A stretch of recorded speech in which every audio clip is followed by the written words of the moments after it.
là Hương nó mới quét nói gì sang đó. Ủa mấy đứa này em im nha, xóa tụi tôi chứ. Bảo cho mẹ già.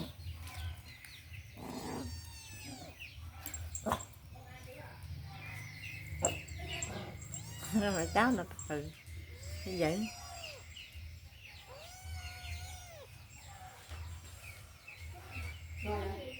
Rồi mình ra nhậu lâu á hả?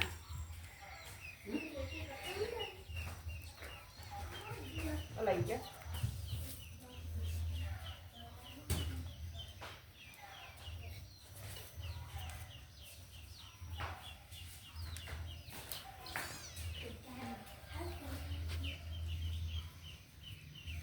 Anh cho lấy thì mình Thôi tát hay đi bà Tâm lồm lỡ tát hết.